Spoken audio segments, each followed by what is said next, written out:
मैं हूं दीप्ति पाल। स्वागत है आपका TV24 नेटवर्क में। सर्वप्रथम आप सभी को नवरात्र द्वितीय दिन की हार्दिक शुभकामनाएं। इस दूसरे दिन में हम मां ब्रह्मचारिणी की पूजा करते हैं।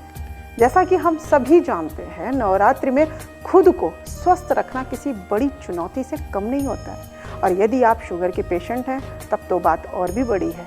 आपके सेहत का ध्यान रखना बहुत बड़ी चुनौती हो जाती है, क्योंकि शुगर पेशेंट को ना सिर्फ अपने खान पान का ध्यान रखना होता है, बल्कि उसमें उन्हें तमाम सावधानियां भी रखनी होती हैं। तो ऐसे में आज हम आपके साथ कुछ ऐसे पॉइंट शेयर करेंगे जो कि उपवास के दौरान उनका अनुसरण करते हैं तो आपको यह हेल्दी रखने में काफ़ी मददगार होते हैं। सर्वप्रथम हमें ध्यान रखना है कि यदि हम शुगर पेशेंट हैं तो हमें ज़रूरी है कि हम 3-3 घंटे के अंतराल में कुछ ना कुछ खाते पीते रहें। वह चाहे फलाहार करें या फिर एक द्रव पदार्थ के रूप में जूस या कुछ और भी ले सकते हैं, क्योंकि अगर हम हल्का फुल्का फलाहार या कुछ खाते पीते रहेंगे तो हमें बीपी जो हमारा है वो नॉर्मल दशा में हमेशा रहेगा। शुगर के पेशेंट को ये कोशिश करनी चाहिए कि उन्हें व्रत के दौरान ग्लाइकोसामिक इंडेक्स युक्त चीज़ों का ही सेवन करना चाहिए, क्योंकि इस तरीके के जो पदार्थ होते हैं खाने पीने के, ये पचाने में बहुत आसान होते हैं। और हाँ, व्रत के दौरान समय समय पर हमें ब्लड टेस्ट भी करवाते रहना चाहिए।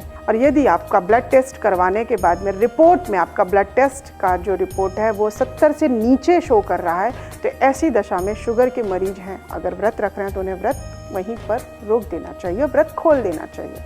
क्योंकि अगर शरीर है तो ही आप माँ की आराधना कर पाएंगे, और आप अगर माँ की आराधना करना चाहते हैं तो इन चीज़ों का विशेष ध्यान रखना होगा, क्योंकि अगर आप इस स्थिति में भी व्रत रखते हैं तो ये आपके स्वास्थ्य के लिए बहुत हानिकारक हो सकता है। एक विशेष बात का ध्यान भी रखना चाहिए कि शुगर के मरीज को व्रत के दौरान उन्हें चाय या कॉफ़ी से बचना चाहिए या उन्हें परहेज करना चाहिए, क्योंकि हम देखते हैं कि अगर हमें वीकनेस हो रही है तो हम चाय या कॉफ़ी ले लेते हैं, पर शुगर के मरीज को इन चीज़ों से परहेज करना चाहिए। व्रत के समय पर इसकी जगह आप फलों का जूस ले सकते हैं। इससे लेने से आपके शरीर में जो कमजोरी है वह दूर होगी और आपका ब्लड शुगर है वह भी कंट्रोल में रहेगा। डायबिटीज़ के मरीज को एक चीज़ का विशेष ध्यान रखना चाहिए कि वह ज़्यादा से ज़्यादा व्रत के दौरान पानी का सेवन करें। इससे क्या होगा कि उनकी जो बॉडी है वो हाइड्रेट रहेगी, और इसमें आप नारियल पानी, फलों का जूस, ड्राई फ्रूट्स, इन सब चीज़ों का सेवन कर सकते हैं। हाँ, कोशिश करें कि फ्राई फूड जो होते हैं उनका सेवन ना करें।